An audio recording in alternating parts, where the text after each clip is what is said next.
नमस्कार दोस्तों, मैं डॉक्टर श्याम प्रकाश आपके अपने YouTube चैनल आरके वर्ल्ड में आप सभी लोगों का हार्दिक स्वागत करता हूं। दोस्तों, हिस्ट्री ऑफ बिहार की इस ऐतिहासिक श्रृंखला में हम देख रहे हैं मगध का उत्कर्ष, और मगध के उत्कर्ष के अंतर्गत हम मौर्य काल को देख रहे हैं। और मौर्य काल में हमने मौर्यकालीन कला पर पिछले वीडियो में चर्चा किया था, जो कि भाग 1 था, और आज मैं आप लोग भाग 2 लेकर के उपस्थित हुआ हूं।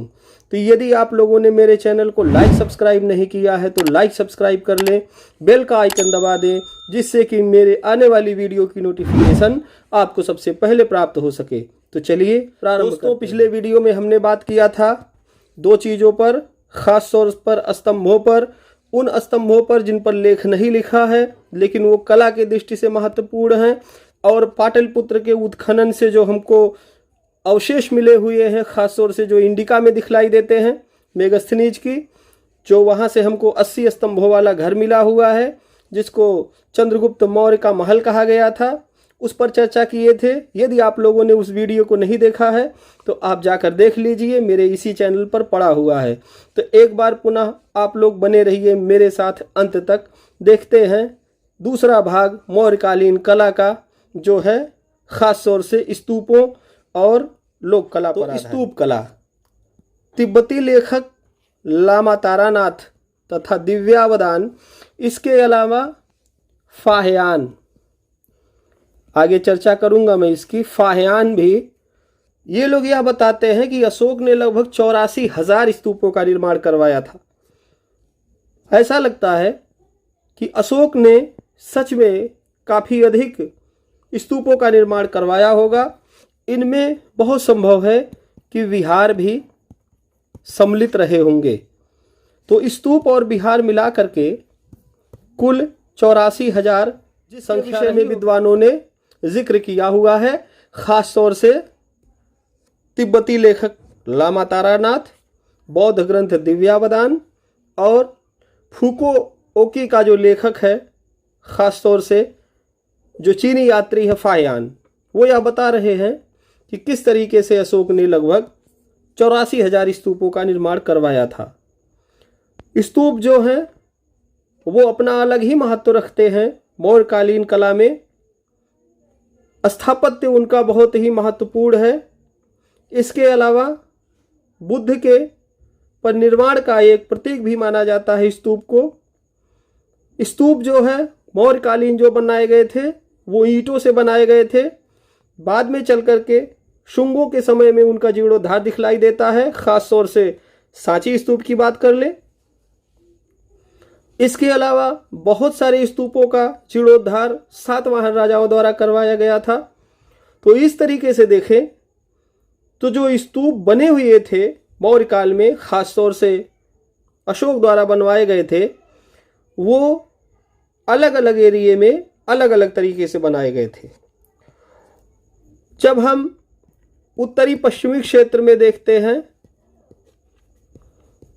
उत्तरी पश्चिमी क्षेत्र में, तो यहाँ सुंडाकार स्तूपों का निर्माण कराया गया।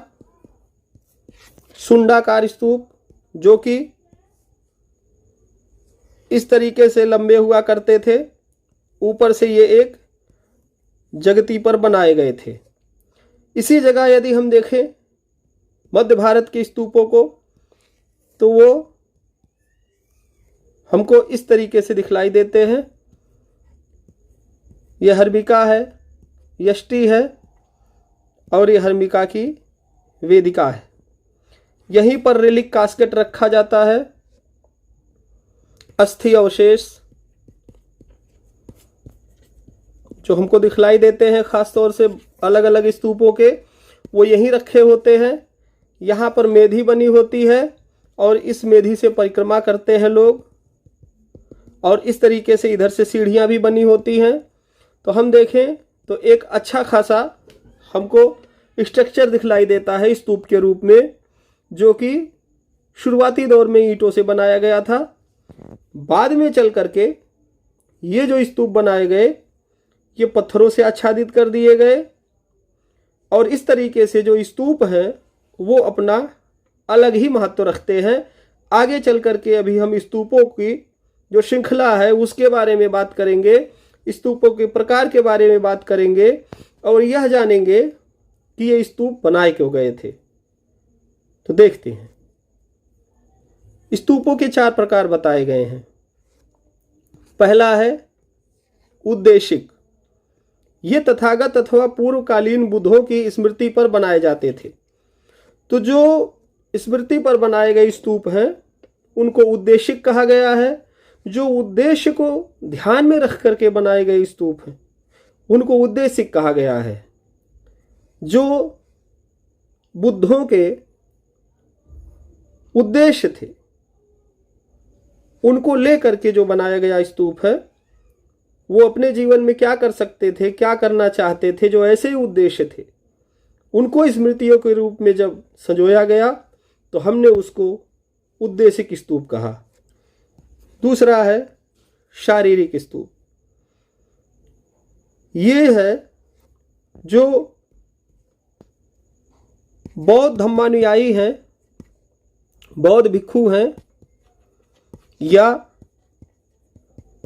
तथागत बुद्ध हैं या पूर्व बुद्ध हैं, इन लोगों के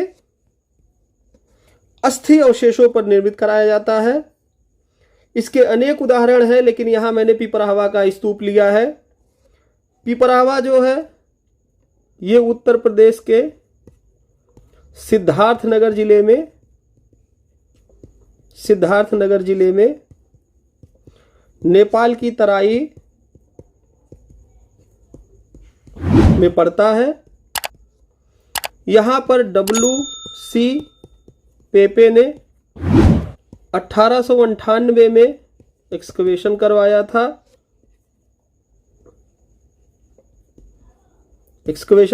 था, जहां से उनको एक स्तूप के अंदर से 3 घड़े प्राप्त हुए थे।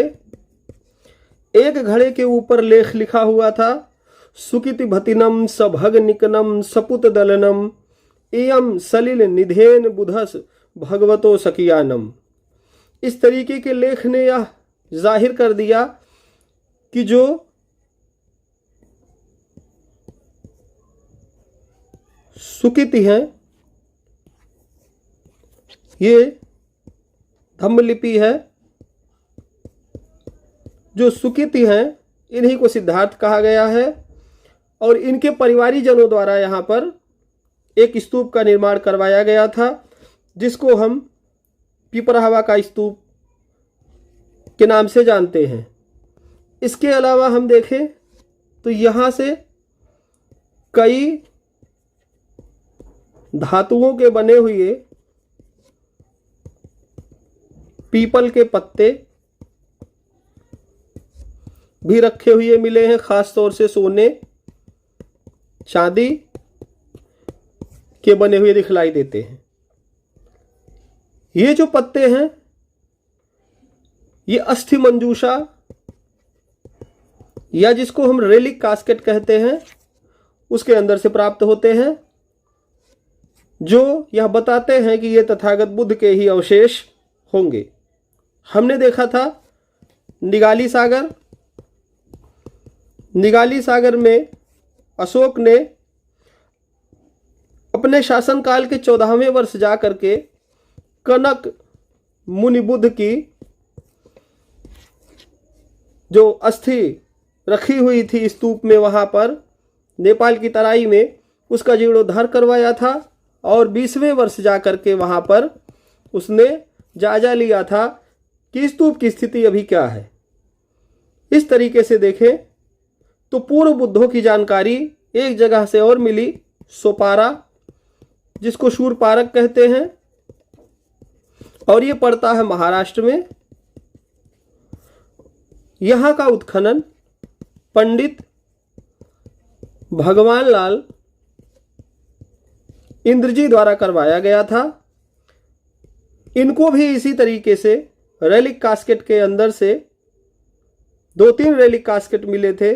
पत्थर का रेलिक कास्केट था, उसके अंदर चांदी का रेलिक कास्केट था, उसके अंदर सोने का रेलिक कास्केट था, उसके अंदर अस्थियां रखी हुई थी, राख रखी हुई थी और साथ में बहुत सारे चीनी मिट्टी के बने हुए बर्तनों के टुकड़े रखे हुए थे और कई सारे पूर्व बुद्धों के बने हुए अवशेष रखे हुए थे, जिसको भगवान लाल इंद्र जी ने खुद कहा कि ये पूर्व बुद्ध हैं। तो 7-8 पूर्व बुद्ध वहाँ दिखलाई दिए, ककुशंद और कोनागमन, ऐसे ऐसे करके 7 बुद्धों का उल्लेख वहाँ दिखलाई दिया। तो इस तरीके से हम देखें तो जो शारीरिक स्तूप है वो अस्थि अवशेषों पर बनाया जाता है। पिपरावा के अलावा हमने कुछ और स्तूपों को देखा। इसके अलावा लौरिया नंदनगढ़ में भी एक स्तूप बहुत बड़ा सा है। इसके अंदर उत्खनन करते समय पुरातत्व वैज्ञानिकों को राख मिली हुई थी, जिससे स्पष्ट हुआ कि ये किसी या तो आचार्य का स्तूप रहा होगा या बुद्ध के ही अवशेषों पर बनाया गया होगा। क्यों? क्योंकि अशोक ने लगभग 84,000 स्तूपों का निर्माण करवाया था, जैसा कि तारानाथ, दिव्यावदान और फाहियान बताते हैं। तीसरा है पारिभोगिक स्तूप। बुद्ध द्वारा प्रयोग की गई सामग्रियों पर बनाए जाते हैं। ये तीसरे प्रकार के जो स्तूप हैं वो जो सामग्रियां यूज कर रहे थे, जैसे भिक्षा पात्र, वैसे इस पर कंट्रोवर्सी है। बहुत सारे विद्वान कहते हैं कि बुद्ध भीख नहीं मांग रहे थे, दान नहीं मांगते थे।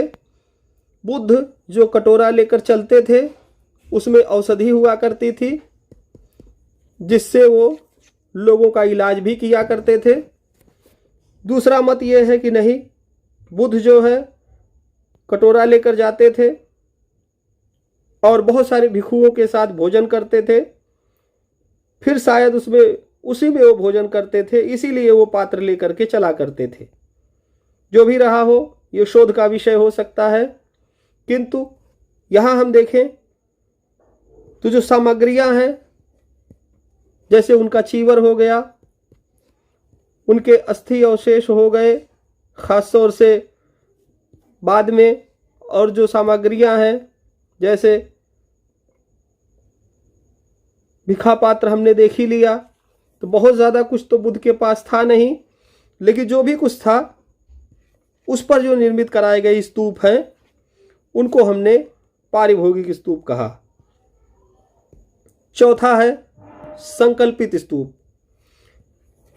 इसे वोटिव या मनोती स्तूप भी कहते हैं।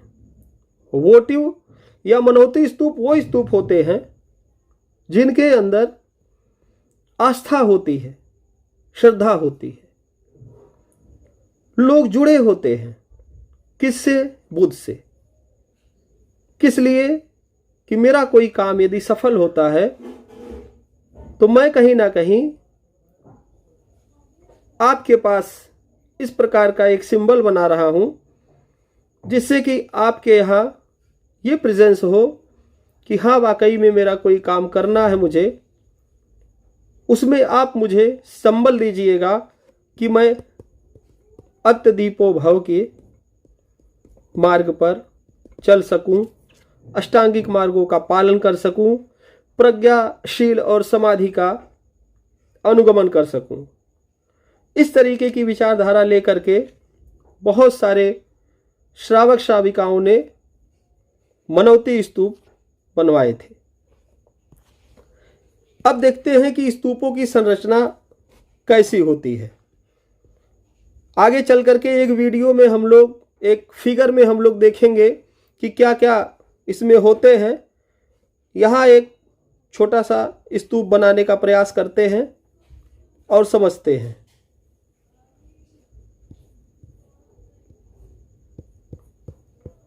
ये एक प्रकार का छोटा सा स्तूप बना लिया गया है जल्दी जल्दी में। यहाँ पर होता है हर्मिका, वेदिका। ये जो है वेदिकाएं हैं, ये यष्टि है। तो देखते हैं अंड भाग, तो अंड भाग ये है, जिसको अर्धगोल आकृति के रूप में हम देख सकते हैं। मेधी 2 प्रकार की होती है, एक मेधी ये है और एक मेधी यहां से गई हुई है। बीच से। यष्टि जो होती है ये यष्टि है, ये हर्मिका है, और सबसे ऊपर यहां पर छत्र होता है। इस तरीके से स्तूप का एक संरचना दिखलाई देता है। ये प्रवेश द्वार है, ये इसका बाहर की मेधी है, वेदिका है, ये ऊपर की मेधी या वेदिका है। इधर से चढ़ने के लिए सीढ़ियां भी बनी हो सकती हैं, और पास ही में अशोक का कोई स्तंभ भी लगा हुआ हो सकता है।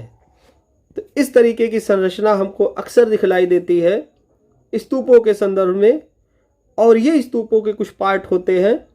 इसके अलावा इसमें सूची पत्थर होते हैं, ये स्तंभ होता है, ये सूची पत्थर है। ऊपर में जो ये बना है इसको स्तूपी बोलते हैं।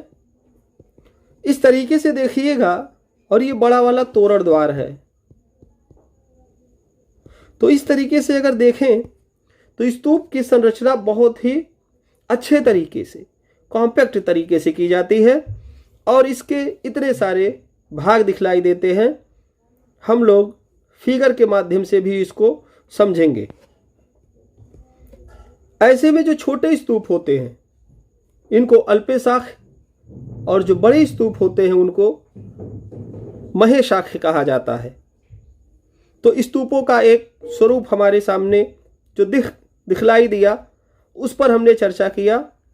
अब आगे हम देखेंगे कि बेसिकली अशोक द्वारा क्या किया गया था, कौन से स्तूप बनवाए गए थे, क्योंकि हम बात कर रहे हैं मौर्यकालीन कला की, और मौर्य काल का सबसे ज़्यादा प्रतापी, चक्रवर्ती और कूटनीतिज्ञ अगर कोई राजा हुआ तो वो था सम्राट अशोक।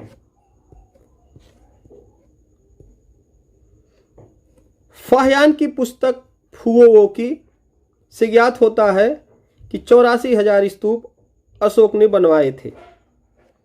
जब फाहियान आया था तो इसने लगभग 6 स्तंभ भी देखे हुए थे, खासतौर से अशोक के, जिसका उल्लेख वो अपने जो उसकी पुस्तक है फुओवो की उसमें करता है। फाहियान की पुस्तक का नाम बहुत कम लोगों को पता है। विंसोंग की पुस्तक का नाम सबको पता है, CU की, और ज़्यादातर स्टूडेंट समझ नहीं पाते हैं। जब कभी किसी एग्ज़ाम में यह पूछ लिया जाता है कि फाहियान की पुस्तक का क्या नाम है, फाहियान ने जो पुस्तक लिखा उसको किस नाम से हम जानते हैं, तो ज़्यादातर स्टूडेंट, विद्यार्थी नहीं समझ पाते हैं कि सच्चाई क्या है, और वो CU की को ही टिक करके चले आते हैं, जो कि आंसर उनका गलत हो जाता है। इस तरीके से उनका आंसर गलत हो जाता है। यदि वो मेरी वीडियो को ढंग से देख लें तो उनके सारे डाउट क्लियर हो सकते हैं, क्योंकि मैं वैज्ञानिक विश्लेषण कर रहा हूँ किसका, मौर्यकालीन कला का, इसके अलावा मगध के उत्कर्ष का। आगे चल करके मैं हिस्ट्री ऑफ बिहार पूरा समझाने का प्रयास करूँगा। इसी कड़ी में हम आगे बढ़ते हैं। मौर्यकालीन स्तूप ईंटों से निर्मित किया गया था। अभी मैंने कुछ देर पहले इसका जिक्र किया हुआ है। तो मौर्य काल में जो स्तूप बनाए गए उनमें सबसे पहला देखते हैं भरहुत का स्तूप है। यह स्तूप अपनी मूर्ति कला के लिए प्रसिद्ध है। तो भरहुत का स्तूप जब कनिंघम ने देखा, जो कि ASI के आर्कियोलॉजिकल सर्वे ऑफ इंडिया के पहले महानिदेशक बने थे, और जब इन्होंने इस स्तूप को देखा तो ज़्यादातर अंश इसके खंडित हो चुके। कनिंघम ने गांव-गांव भ्रमण करके बहुत सारे अवशेषों को इकट्ठा किया, जिसको गांव वाले उठा ले गए थे। स्तूप के नाम पर सिर्फ एक गोल घेरा दिखलाई दे रहा था, और वहां पर कुछ टूटे हुए अवशेष, खंडित अवशेष दिखलाई दे रहे थे। कनिंघम को जरा सा टाइम नहीं लगा यह समझने में कि यह कोई स्तूप है और शायद इसको बहुत पहले बनाया गया होगा। तो इस तरीके से इसका पता कनिंघम ने लगाया। कर्नल मैकेंजी ने इसका रेखा चित्र बनाया। ये बातें भी एक दिवसीय परीक्षाओं में पूछ ली जाती हैं, जहां पर विद्यार्थी नहीं समझ पाते हैं नवीन रिसर्च के बारे में और इस स्तूप के बारे में। इस स्तूप के बहुत सारे खंड कलकत्ता में जो भारत इंडियन म्यूजियम, भारत संग्रहालय है या इंडियन म्यूजियम है, वहां पर हमको दिखलाई देते हैं। और यहाँ पर बुद्ध के जीवन से संबंधित बहुत सारी घटनाओं का अंकन मिलता है। इसके अलावा जातक कथाओं का अंकन मिलता है। इसके अलावा हम देखें तो कई सारी जानकारियाँ जो बौद्ध धर्म से संबंधित हैं वो हमको प्राप्त होती हैं भरहुत स्तूप से। भरहुत स्तूप का जो मूर्ति शिल्प है बहुत ही उत्तम है, उच्च कोटि का है। यहाँ हम चिलकोका और महाकोका नाम की कुछ देवियों का, गॉडेस का उल्लेख देखते हैं। इसके अलावा यहाँ की मूर्ति कला में बहुत हास्य और व्यंग के भी दृश्य हमको दिखलाई देते हैं, जिनमें से एक दृश्य बहुत ही अच्छा है। एक हाथी के दांत को 4-5 बंदर मिलकर के उखाड़ते हुए दिखलाई देते हैं। इसके अलावा ऐसे ही कई सारे दृश्य जो हास्य व्यंग के हैं हमको भरहुत के स्तूप पे दिखलाई देते हैं। भरहुत जो है मध्य प्रदेश के सतना जिले में पड़ता है, रेलवे स्टेशन से कुछ ही दूरी पर। दूसरा है बोध गया का स्तूप। अशोक ने यहाँ पर महाबोधि विहार का निर्माण करवाया था। तो जो आज का बड़ा महाबोधि टेम्पल है वहीं पर महाबोधि विहार था। बाद में चल करके इसका जीर्णोद्धार कराया गया और आज जो है बोध गया एक पवित्र स्थलों में गिना जाता है, बुद्ध के ज्ञान स्थली के रूप में। जो ज्ञान की प्राप्ति, जब उनको ज्ञान मिला तो भूमि स्पर्श मुद्रा में बैठे हुए थे और बुद्ध को ज्ञान जो मिला हुआ था वो पीपल के पेड़ के नीचे बैठकर नहीं मिला, बोधि वृक्ष के नीचे बैठकर नहीं मिला, बल्कि 5-6 सालों की जो तपस्या थी उनकी, खास तौर से जो उनका रिसर्च था किसके प्रति, समाज के प्रति, उससे उनको पता चला था 4 अरिय सत्य और अष्टांगिक मार्गों की बात उन्होंने की थी। बाकी जो उनकी टीचिंग में आती है उसकी चर्चा हमने पहले ही की है। तो ये वही बोध गया है जहाँ पर बुद्ध को कहा जाता है ज्ञान प्राप्त हुआ और उन्होंने शोध करके समाज से यह निकाला था कि जीवन में सर्वत्र दुख है, हर कोई दुखी है और दुख का कारण तृष्णा है। दुख का कारण अगर देखें तो फिर स्पर्श है, संवेदना है, मोह है, माया है। इससे ऊपर उठने की जरूरत दिखलाई देती है। अगला है सांची का स्तूप समूह। यहाँ पर 3 बड़े स्तूप दिखलाई देते हैं। पहला महास्तूप है जिसको स्तूप संख्या 1 कहा जाता है। इसके अलावा 2 और हैं। एक 10 आचार्यों की जो बौद्ध भिक्षु हैं, बौद्ध भिक्षुओं की जो अस्थि अवशेष हैं, अस्थि मंजूषा है, रखी हुई है। और एक में सारिपुत्र और मोगलायन अस्थि मंजूषा इन दोनों की रखी हुई है, दोनों भिक्षुओं की। तो इस तरीके से देखें तो सांची जो स्तूप समूह है वो 3 स्तूपों से मिलकर बना। महास्तूप जो है उसमें बुद्ध के अवशेष रखे गए थे, अस्थि अवशेष, जो कि ईंटों से बना हुआ था अशोक के समय में। बाद में चल करके शुंगों ने उसका विस्तार किया और पत्थर से आच्छादित उसको करवाया था। आज देखने में बहुत ही खूबसूरत लगता है सांची का महास्तूप, जो पड़ता है मध्य प्रदेश के रायसेन जिले में।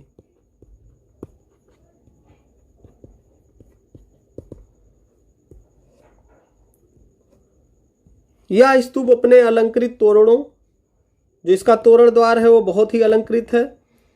इसमें गजथर, नरथर, अश्वथर जैसे जो पट्टियाँ बनी हुई हैं इन पर चित्रांकन किया गया है। बीच बीच की जो पट्टियाँ बनी हुई हैं इन पर भी चित्रांकन है, इन पर भी चित्रांकन है। इस तरीके से बना हुआ है।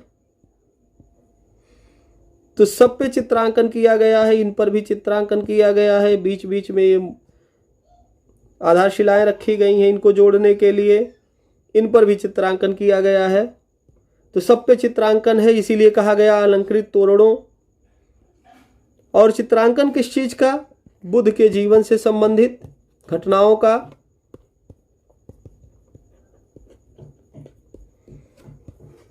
विशेष रूप से इस पर चित्रण दिखलाया। इसके अलावा हम देखें तो इसके निर्माता सातवाहन थे। इस स्तूप में अशोक द्वारा रामगाम स्तूप को जाते हुए संभवतः तिस्रक्षिता के साथ दर्शाया गया है। तो सांची स्तूप में हम देखते हैं कि हमको दिखलाई देता है एक दृश्य जिसमें संभवतः सुरक्षिता के साथ रामगाम के स्तूप को देखने के लिए जा रहा है, ऐसा कोई चित्रण दिखलाया गया है। अगला है धर्मराज का स्तूप। इस सारनाथ और तक्षशिला दोनों में मिला हुआ है। इसको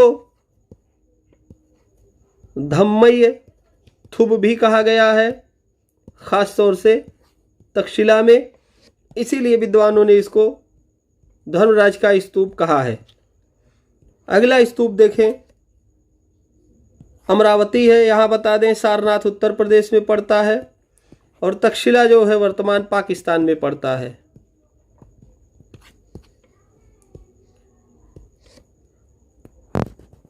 अमरावती स्तूप है, यहाँ विहार भी है। अशोक द्वारा निर्मित इस विहार का परिवर्धन सातवाहनों द्वारा कराया गया। तो जो सातवाहन राजा थे दक्षिण भारत में शासन कर रहे थे, और जो ये अमरावती का स्तूप दिखलाई दे रहा है ये भी दक्षिण भारत में दिखलाई दे रहा है। आंध्र प्रदेश के आसपास था ये निर्मित, और इस तरीके से ये अलंकृत स्तूप था। इस पर काफी अच्छा अलंकरण दिखलाई देता है, दक्षिण भारत की शैली में दिखलाई देता है। इस तरीके से ये एक महत्वपूर्ण स्तूप दिखलाई देता है अमरावती का, जिसको सातवाहनों द्वारा परिवर्धित कराया गया था। अगला है बैराट स्तूप।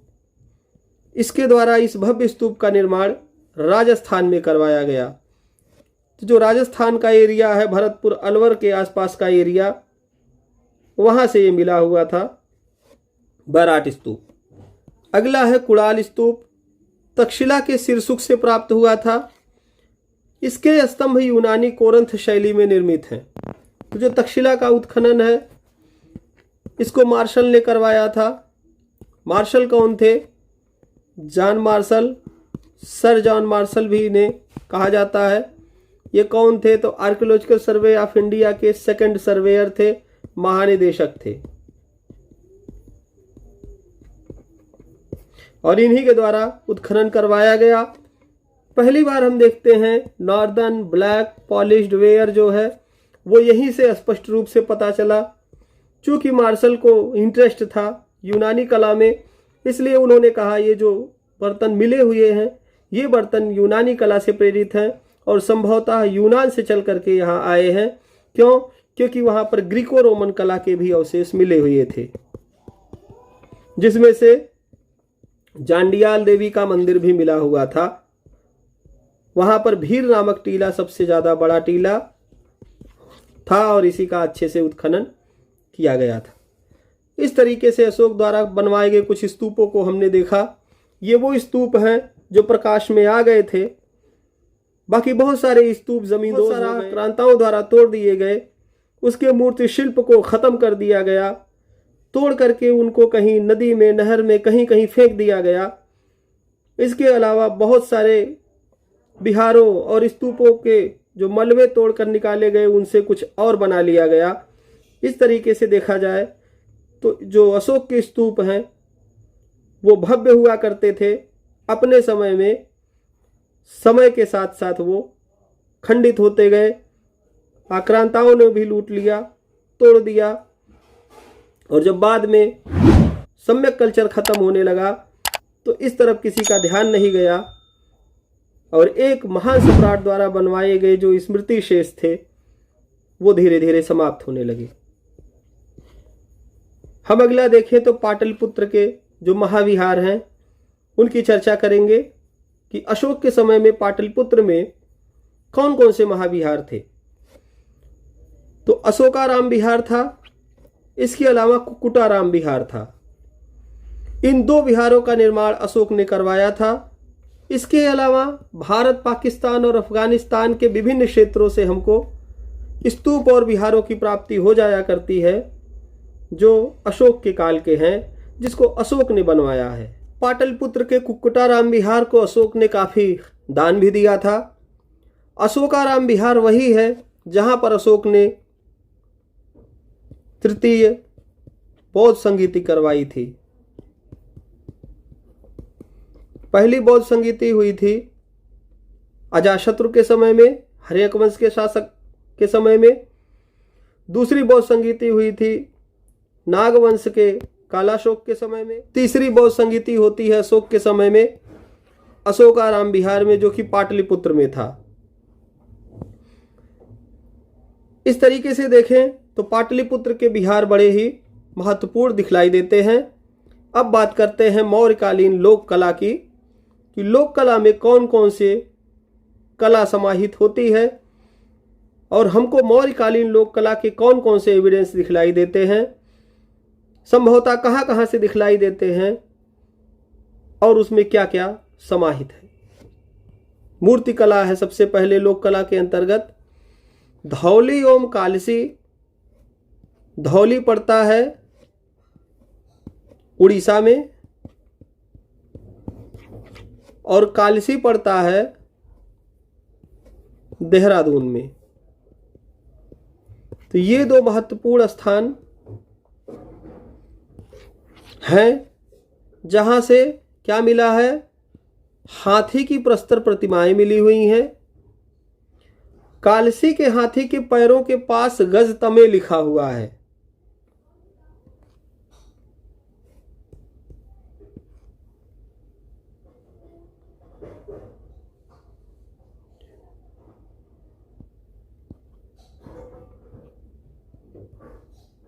कुछ इस तरीके से लिखा हुआ दिखलाई देता है। एक लेख जो कि धम्म लिपि में लिखा हुआ है, इसीलिए ये मौर्यकालीन कला का उदाहरण माना जाता है और एक अनूठा नमूना है। कुछ यक्ष यक्षिणियों की मूर्तियां या प्रतिमाएं प्राप्त हुई हैं, उसको देखते हैं। पहला है मथुरा के परखम से प्राप्त मणिभद्र यक्ष, जिसकी चर्चा अक्सर की जाती है। यूजीसी नेट से लेकर के एक दिवसीय बहुत सारे परीक्षाओं में मथुरा के परखम गांव से मिले हुए मणिभद्र यक्ष की बात की जाती है। लोगों को जानकारी नहीं होती है, इसी कारण वो गलत कर देते हैं। तो मौर्यकालीन कला का एक अनूठा नमूना मथुरा के परखम गांव से मिला हुआ मणिभद्र यक्ष है। और ये मणिभद्र यक्ष काफ़ी विशालकाय है। ऐसा माना जाता है कि उस क्षेत्र का जो देखभाल करने वाला था वो मणिभद्र ही था। दूसरा है बिहार में पटना के समीप दीदारगंज से प्राप्त चामरग्राही यक्षी। इस चामरग्राही यक्षी को इस समय बिहार संग्रहालय में रखा गया है। बहुत ही खूबसूरत सी प्रतिमा दिखलाई देती है, या मैं ये कहूँ कि मौर्यकालीन कला का बेजोड़ नमूना माना जाता है। ग्राइंडिंग एंड पॉलिशिंग बहुत अच्छी दिखलाई देती है। इसके अलावा सजीवता और जीवंतता भी इस मूर्ति के अंदर आप देख सकते हैं। बहुत ही खूबसूरत मूर्ति है, ये बिहार म्यूजियम में रखी हुई है। अगला है राजघाट से प्राप्त त्रिमुखी यक्ष प्रतिमा। तो राजघाट का उत्खनन करवाया था अवध किशोर नारायण ने, जो बनारस हिंदू यूनिवर्सिटी के ancient Indian history, culture and archaeology department के प्रोफेसर थे। उन्होंने ही राजघाट का उत्खनन करवाया और इसी से पता चला था कि जो प्राचीन काशी जनपद है, काशी क्षेत्र है, ये जो है राजघाट के आसपास कहीं रहा होगा। यहाँ से एक त्रिमुखी यक्ष की प्रतिमा भी हमको दिखलाई देती है। चौथा है कुरुक्षेत्र के आमीन से प्राप्त यक्ष प्रतिमाएं। कुरुक्षेत्र पड़ता है हरियाणा में और यहाँ से आमीन जो गांव है वहाँ से यक्ष प्रतिमाएं प्राप्त हुई हैं। पांचवा है मध्य प्रदेश के ग्वालियर के पद्मावती से प्राप्त यक्ष प्रतिमा। तो मध्य प्रदेश का जो पद्मावती क्षेत्र है वहाँ से यक्ष प्रतिमा प्राप्त हुई है। मथुरा के झींग का नगरा से प्राप्त यक्षी प्रतिमा। तो मथुरा से एक और प्रतिमा मिली जो यक्षी की है और वो झींग का नगरा नामक स्थान से जो गांव है वहाँ से मिली हुई है। सातवां है मथुरा से प्राप्त एक अन्य यक्ष प्रतिमा। आठवां है पटना से प्राप्त 2 यक्ष प्रतिमाएं। नौवां है बेसनगर या विदिशा से प्राप्त यक्ष प्रतिमा। बेसनगर वही स्थान है जहां पर आगे चल करके एक हिंद यूनानी राजदूत आता है जिसका नाम हेलियोडोरस है और वो यहाँ पर एक स्तंभ लगवाता है जिसको हम बेसनगर का गरुड़ स्तंभ कहते हैं। इसमें अपने को तथागत बुद्ध का अनुयायी कह सकते हैं। भगवत, भगवतो, भगवा, भगवान हमने देखा था। इन तरीके के शब्दों का प्रयोग अभिलेखों में दिखलाई देता है जो नेपाल की तराई से मिले हुए हैं। तो भगवत का अनुयायी होने का मतलब यहाँ बुद्ध से ही लगाया जा सकता है। बहुत सारे विद्वान भगवत की जो तुलना है वो विष्णु देवता से करते हैं और कहते हैं कि ये भगवत विष्णु हैं और इन्हीं के सम्मान में गरुड़ ध्वज हेलियोडोरस ने लगवाया था। ये भी एक रिसर्च का विषय हो सकता है। अगला है उड़ीसा के शिशुपालगढ़ से प्राप्त यक्ष प्रतिमाएं। शिशुपालगढ़ जो है यहाँ से मौर्यकालीन बस्ती के अवशेष दिखलाई दिए हैं और ये अवशेष जो है मिट्टी के बने हुए घरों के रूप में दिखलाई देते हैं। इसके अलावा 11वां है मेहरौली से प्राप्त यक्षी प्रतिमा। मेहरौली दिल्ली में है। यहाँ पर कुतुब मीनार देखा जा सकता है। यहीं से ही एक यक्षी प्रतिमा मिली थी। मेहरौली एक गांव था दिल्ली का, कभी आज शहर के ही अंतर्गत आता है। अयोध्या से प्राप्त मौर्यकालीन मृण मूर्तियाँ। तो जो अयोध्या है जिसको प्राचीन साकेत कहते थे, जिसका उल्लेख कई बौद्ध ग्रंथों में दिखलाई देता है। बुद्ध चरित जैसे ग्रंथों में उल्लेख मिलता है साकेत का। इसके अलावा बहुत सारे ग्रंथों में हमको साकेत का उल्लेख मिलता है। उसी को वर्तमान अयोध्या कहा जाता है और यहाँ से मौर्यकालीन मृण मूर्तियाँ प्राप्त हुई हैं जो मौर्यकालीन कला का अनूठा नमूना है। देखने में ये सजीव हैं, इनमें जीवंतता है, इनमें देखा जाए तो सौम्यता है और समाज को रिप्रेजेंट करने के सारे गुण दिखलाई देते हैं। इस तरीके से ये जो मूर्ति कला है काफ़ी उन्नत है, उच्च कोटि की है। इसके अलावा अनेक स्थलों के उत्खनन से इस तरीके के एविडेंस, आर्कियोलॉजिकल एविडेंस मिलते रहते हैं। ख़ास तौर से जब उत्खनन किया जाता है और लेयर में जब मौर्यकालीन चरण आता है तो इसमें से बहुत सारे एविडेंस हमको मिलते हैं जो इसी तरीके से मृण मूर्ति कला के द्योतक होते हैं या फिर प्रस्तर की मूर्तियां भी कभी कभी मिलती हैं। तो पुरातात्विक उत्खनन से भी हमको इस तरीके के मृण मूर्तियां पूरे भारत से ही नहीं, पाकिस्तान और अफगानिस्तान तक के क्षेत्र से दिखलाई देती हैं जो मौर्यकालीन है। मृदभांड कला की बात करें तो इस समय नॉर्दर्न ब्लैक पॉलिश्ड वेयर मिलता है। मौर्य काल में ये मध्य एनबीपी के आसपास आता है। 3 भागों में बटा हुआ है एनबीपी। प्री है, इसके बाद मेच्योर है, फिर लेटर है। तो जो मेच्योर चरण आता है मध्य का, उसी से रिलेटेड किया जाता है, उसी से रिलेट किया जाता है मौर्य काल को। और यह माना जाता है कि मौर्य काल में एनबीपीडब्ल्यू चलता था। और ये बर्तन जो है सेकेंड अर्बनाइजेशन का पर्याय है। यहीं से हमको दूसरे नगरीकरण के अवशेष दिखलाई देते हैं। मध्य गंगा घाटी क्षेत्र में बहुत सारे नए नगर बनते हैं, महाजनपद बनते हैं। इसके अलावा व्यापारिक गतिविधियां बढ़ती हैं।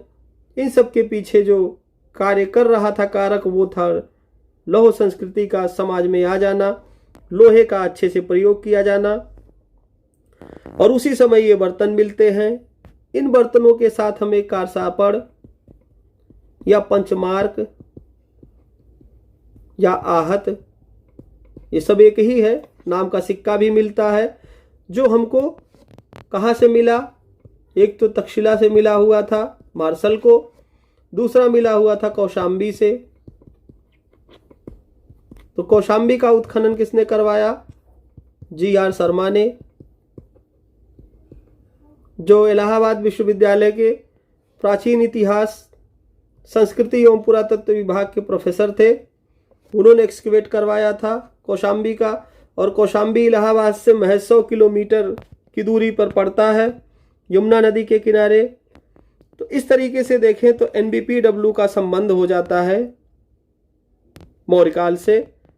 और ये कौन सा एनबीपी है? तो मध्य एनबीपी है। इसके साथ एसोसिएटेड बहुत सारे एंटिक्विटीज़ और हमको पूरा अवशेष दिखलाई देते हैं, जिसके आधार पर हम यह बताते हैं कि ये जो है मध्य एनबीपी है और यही मौर्य काल को डिनोट करता है। इसके अतिरिक्त अनेक स्थानों से मौर्यकालीन लोक कला के प्रमाण मिलते हैं। तो हमने इस तरीके से देखा कि जो मौर्यकालीन कला का दूसरा चरण था, स्तूप और लोक कला का खास तौर से, उसमें किस किस तरीके से अशोक द्वारा बहुत सारे निर्माण कार्य करवाए गए थे। इसके अलावा यक्ष यक्षिणियों की मूर्तियां बनवाई गई थीं। बहुत सारे यक्ष और यक्षियों की मूर्तियां भारत के कोने कोने से प्राप्त हुए हैं और वो विभिन्न संग्रहालयों में रखे हुए दिखलाई देते हैं। बहुत सारे रिसर्चर्स इन पर रिसर्च भी कर रहे हैं। ये विशालकाय हैं, छोटे मोटे नहीं हैं, विशालकाय हैं। कुछ छोटे भी मिले हुए हैं, लेकिन ये मौर्यकालीन कला के द्योतक हैं। और इनसे पता चलता है कि मौर्य कला कितनी भव्य थी। इसके पहले वाले वीडियो में हम लोगों ने देखा था कि जो सादे स्तंभ हैं उनमें कितने खूबसूरत खूबसूरत स्तंभ हमको दिखलाई दिए थे। इसके अलावा बहुत कुछ चीज़ें आती हैं। गुहा, जिनको गुफा कहते हैं, उनकी चर्चा हम कर चुके हैं, इसलिए इसमें नहीं मेंशन कर रहे हैं। ऐसे ही बताते हैं कि बराबर नागार्जुनी जो पहाड़ी है, जो कहाँ पर है? बिहार के जहानाबाद ज़िले में, यहाँ पर गुफा खुदवाई गई है। इसके अलावा सीतामढ़ी में, जो बिहार का ज़िला है, यहाँ पर भी गुफाएं दिखलाई देती हैं। इसके अलावा सरगुजा जिला जो कहाँ पर है, छत्तीसगढ़ में है, यहाँ पर सीता बेंगरा और जोगी मारा की गुफा दिखलाई देती है। तो इस तरीके से मौर्यकालीन एविडेंस हमको दिखलाई देते हैं और इनकी चर्चा हम कर चुके हैं। कला के रूप में ये भी आएंगे और बहुत सारे तथ्य आएंगे जिनको इस वीडियो में समाहित करना या एक दो वीडियो में समाहित करना संभव नहीं है। जो बहुत ज़रूरी है उनको लेकर के मैं आप लोगों के मध्य उपस्थित हुआ था। और आज इस तरीके से मौर्यकालीन कला का दूसरा चरण पूर्ण होता है। यदि कुछ नया मुझे मिलता है तो फर्दर मैं अपडेट कर दूंगा। आप लोग मेरे साथ इस वीडियो में अंत तक बने रहे, इसके लिए आप सभी लोगों का बहुत बहुत धन्यवाद।